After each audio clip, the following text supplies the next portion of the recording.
These past couple days in Vietnam, I ventured into the wild landscapes of Bach National Park, trekking through jungle, waterfalls, and mist-covered mountains.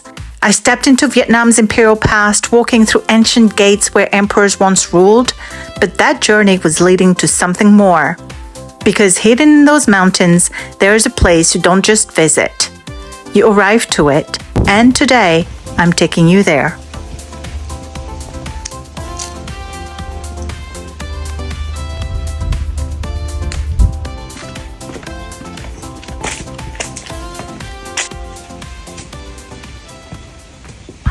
What is this monastery that we're going to? What's it called? Thiền viện Truc Lam is we can translate as the Zen's meditations, Vietnamese Buddhism. So it's like one branch in the Buddhism.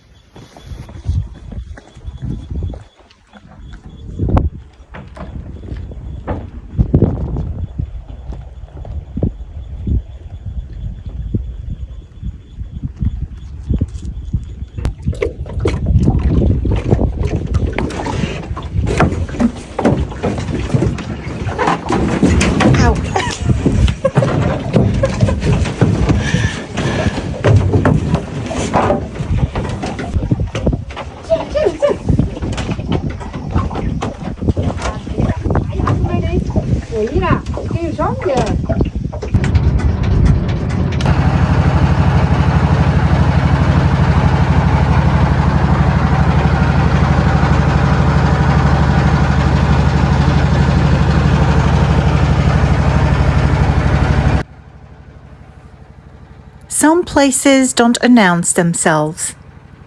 You don't just arrive, you approach them. And this one begins on the water, a small boat gliding across the stillness of the lagoon. Mountains rising quietly in the distance, everything slowing down before you even set foot on land. It already feels like a transition, like you're leaving one world behind and entering another, kind of like the Twilight Zone.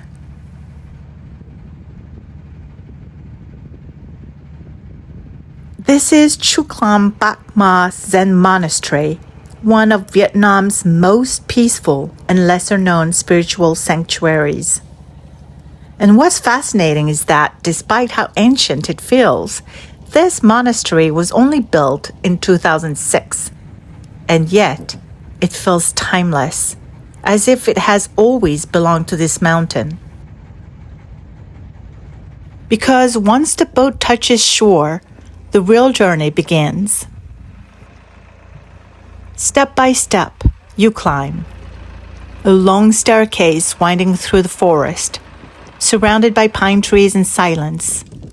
Just breath and movement, and something shifts.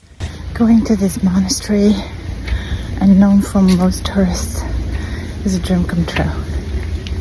So we got into a private boat for 250 dong. Huh? Cái gì vậy? The resort? So beautiful.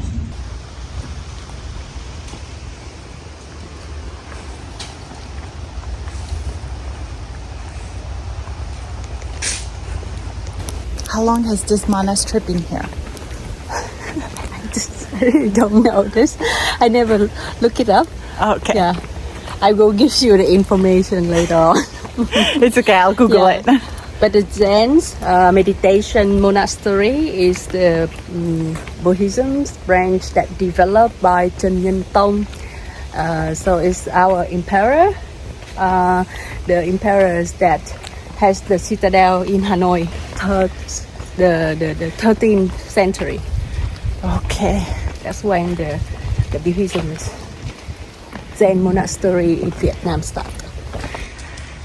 It's a real pilgrimage coming to this monastery. I love also how it's not straight, it undulates. Mm-hmm.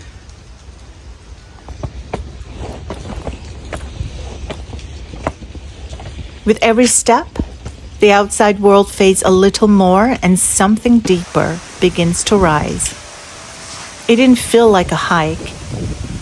It felt like a pilgrimage. And for a moment, I had this unexpected feeling. It reminded me so much of Avatar, The Last Airbender. Like I had stepped into one of those episodes, those quiet, spiritual landscapes where everything slows down, where people go to train, to reflect, to find clarity. That series meant everything to me. I must have watched it a dozen times during my college years. I didn't go out partying. That was my party.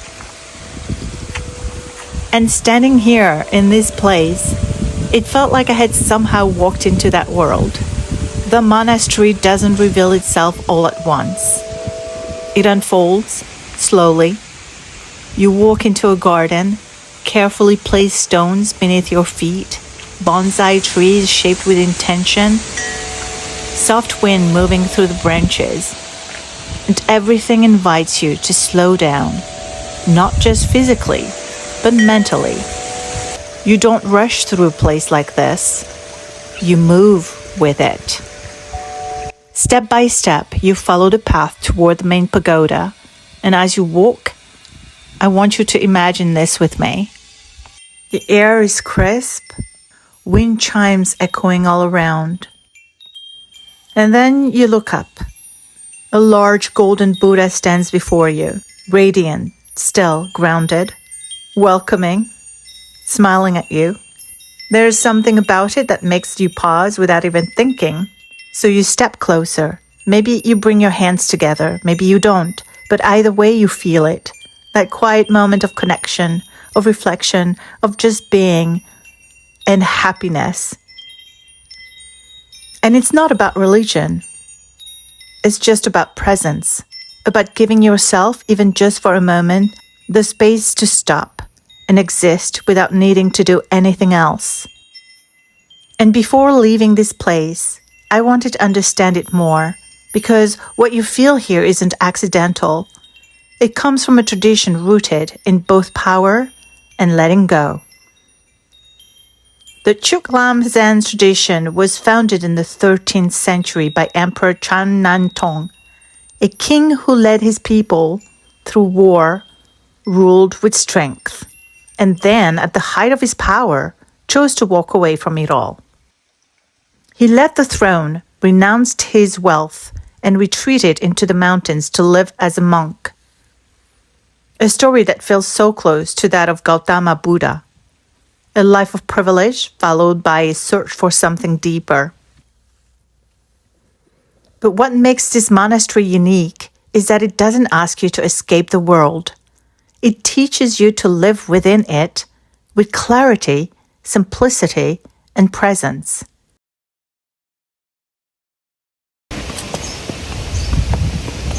I really could stay here all day. So good.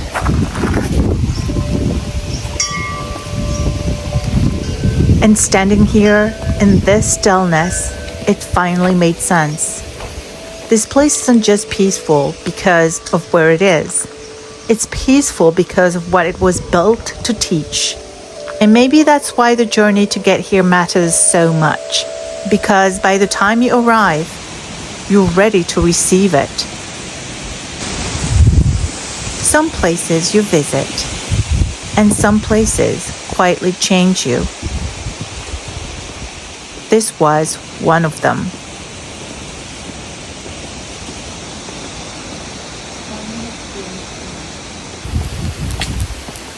Anh đi rộng rộng ha, hay hơn ha, anh sẽ nhìn người được trong camera. It is a little trek, but it's part of the pilgrimage, of the journey of coming to this monastery, because once you enter, it's like stepping into Twilight Zone. It's beautiful.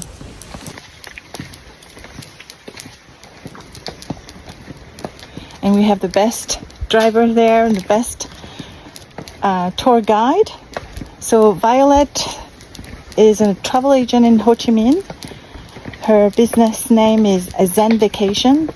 She is the best source and the best tour operator and travel agent that you could ever want when traveling Vietnam.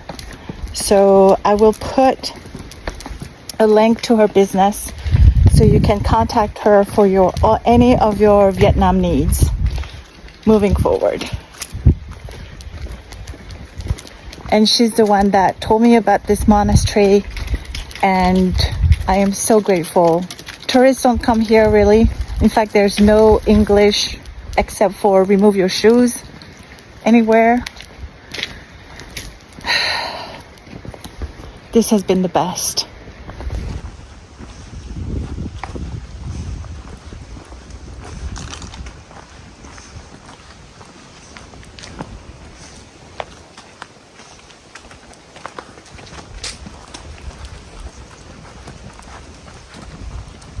I feel so chill now every time visiting the monastery.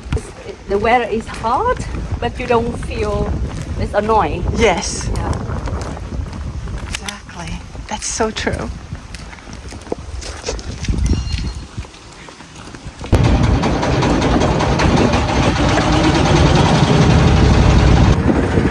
And then through the trees you see it, a towering Buddha statue emerging almost unexpectedly from the forest, still, grounded, watching over everything.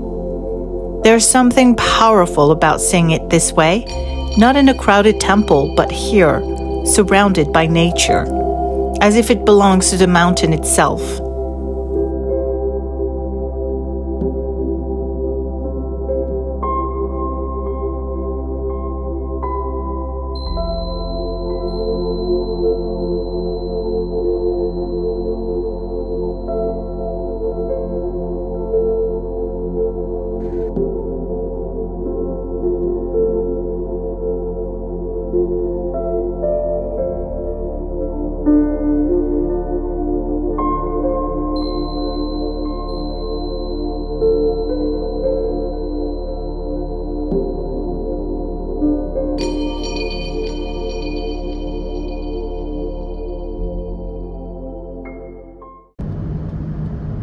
After leaving the monastery, we made our way to Vedana Lagoon Resort and Spa, one of the properties featured in this wellness journey. The contrast was immediate. Where the monastery was about simplicity and introspection, Vedana is about comfort, design, and immersion in nature without sacrificing luxury. Set along a quiet stretch of lagoon between Hue and Da Nang, the resort is designed to feel completely immersed in nature, not just near it, but part of it. Xin chào.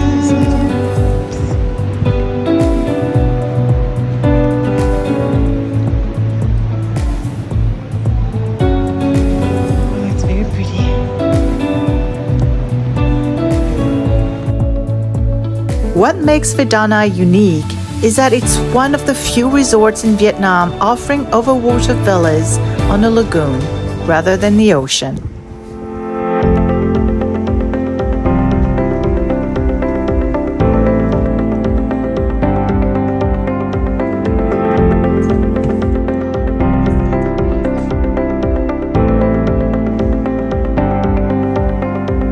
So instead of waves and beach crowds, you get stillness. Water that looks like glass. Mountains reflected in every direction, and a sense of calm that feels almost uninterrupted.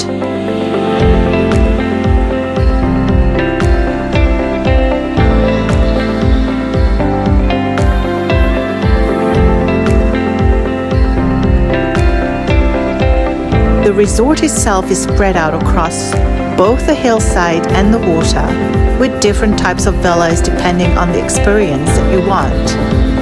Hillside villas offer panoramic views over the lagoon, while the overwater bungalows give you direct access to it.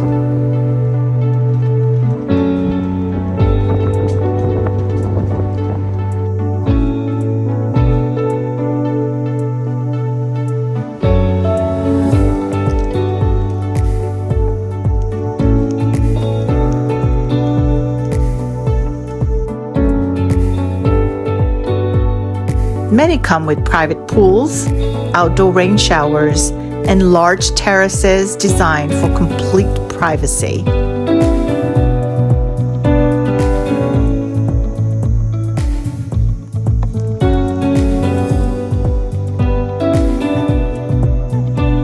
It is the kind of place where you could easily stay inside your villa all day and not feel like you're missing anything.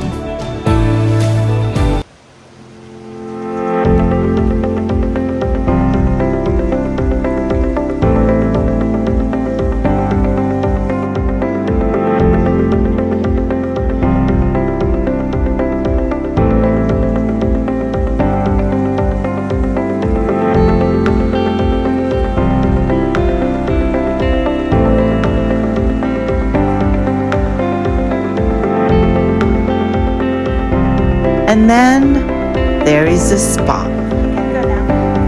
Often recognized as one of the best in Vietnam, it is built as a series of open-air pavilions floating along the water. Treatments here incorporate traditional Vietnamese techniques, herbal elements, and a setting that does half the work for you. No music needed. Nature becomes the soundtrack.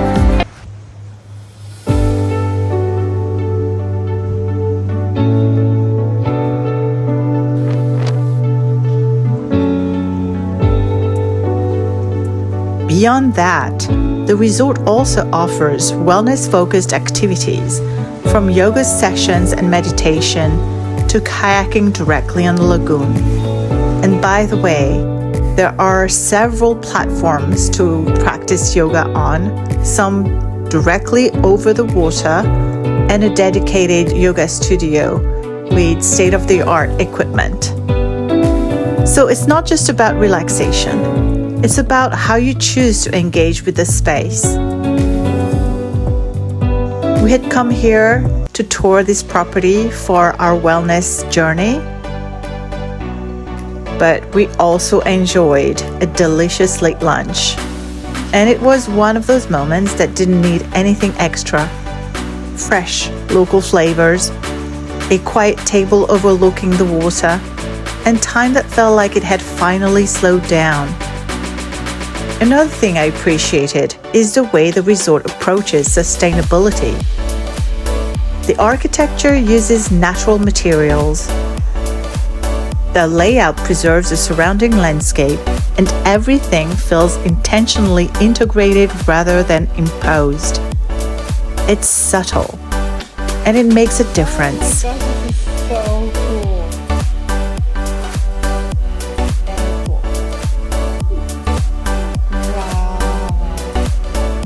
If the monastery was about going inward, this was about returning to the body, to comfort, to ease, to a different kind of presence.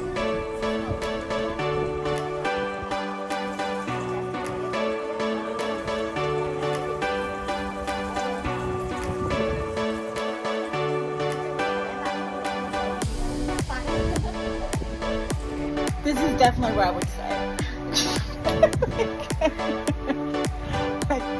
Yep, that's my vibe right here.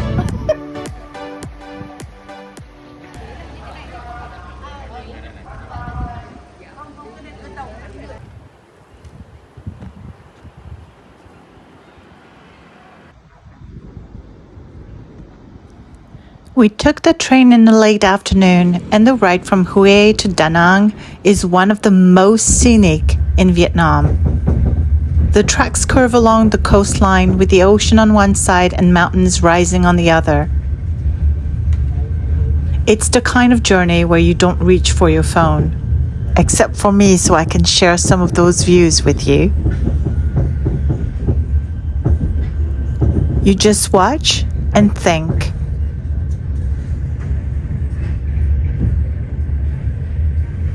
As the landscape moved past the window, mountains, water, small villages, I found myself replaying everything.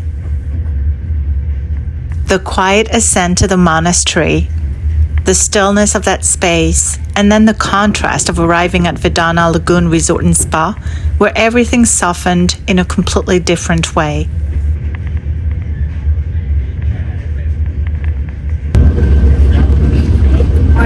train to? Da Nang. Yeah, Langko Bay. One of the most beautiful bay on the world. Yes, you'll see next. You guys, when you come to Vietnam, you must come to Hue. Must. And stay at the Vedana Resort Spa. Yeah. Or the pilgrimage. And once again, you should book your trip with her. She's the expert here. And when I say expert, I mean it. Like, so resourceful. And even if you don't book with her, just contact her, ask her questions, and you'll end up booking with her. That's what's going to end up happening. She's that good. So what's your, where can they find you? You can find me via zensvacation.com or my WhatsApp is +84 9186144111. Zen vacation. Remember that.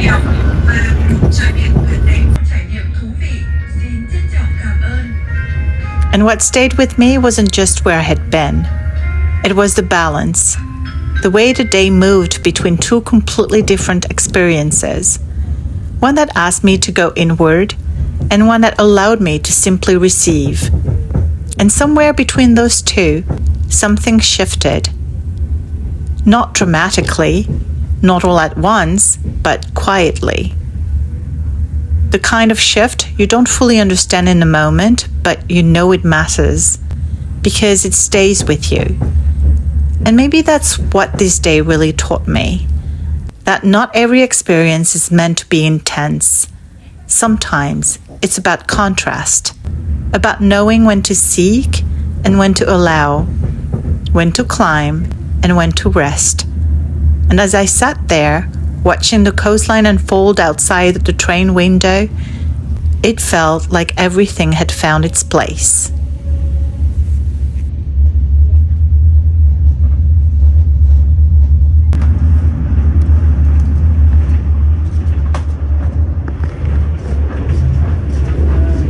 Some journeys change you through effort, and others through stillness. This one gave me both.